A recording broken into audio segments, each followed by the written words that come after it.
they can never force you to do anything. Whoa, what does that make me? If I am afraid of a bunch of old pedophiles who stand on a stage and tell me how I should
For the present, I should to understand how it happens that so many men, so many villages, so many cities, so many nations sometimes suffer under a single tyrant who has no other power than the power they give him, who is able to harm them only to the extent to which they have the willingness to bear with him, who could do them absolutely no injury unless they preferred to put up with him rather than contradict him. What strange phenomenon is this? What name shall we give it? What vice is it, or rather what degradation? To see an endless multitude of people not merely obeying, but driven to servility, not ruled but tyrannized over. These wretches have no wealth, no kin, no wife, nor children, not even life itself that they can call their own. They suffer plundering, wantonness, cruelty, not from an army, not from a barbarian horde, on account of whom they must shed their blood and sacrifice their lives, but from a single man. Not from a Hercules, nor from a Samson, but from a single little man. Too frequently, this same little man is the most cowardly and effeminate in the nation. A stranger to the powder of battle and hesitant on the sands of the tournament, not only without energy to direct men by force, but with hardly enough virility to bed with a common woman. Shall we call subjection to such a leader cowardice? Shall we say that those who serve him are cowardly and faint-hearted? If two, if three, if four do not defend themselves from the one, we might call that circumstance surprising, but nevertheless conceivable. In such a case, one might be justified in suspecting a lack of courage. But if 100, if 1,000 endure the caprice of a single man, should we not rather say that they lack not the courage but the desire to rise against him, and that such an attitude indicates indifference rather than cowardice?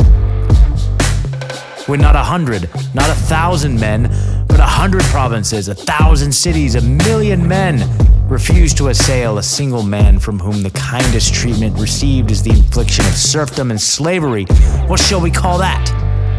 Is it cowardice? Of course, there is in every vice, inevitably, some limit beyond which one cannot go. 2, possibly 10 may fear one, but when 1,000, 1,000,000 men, 1,000 cities fail to protect themselves against the domination of one man, this cannot be called cowardly, for cowardice does not sink to such a depth, any more than valor can be termed the effort of one individual to scale a fortress, to attack an army, or to conquer a kingdom. What monstrous vice, then, is this which does not even deserve to be called cowardice? A vice for which no term can be found vile enough, which nature herself disavows and our tongues refuse to name. The Politics of Obedience, the Discourse on Voluntary Servitude, by Etienne de la Boetie.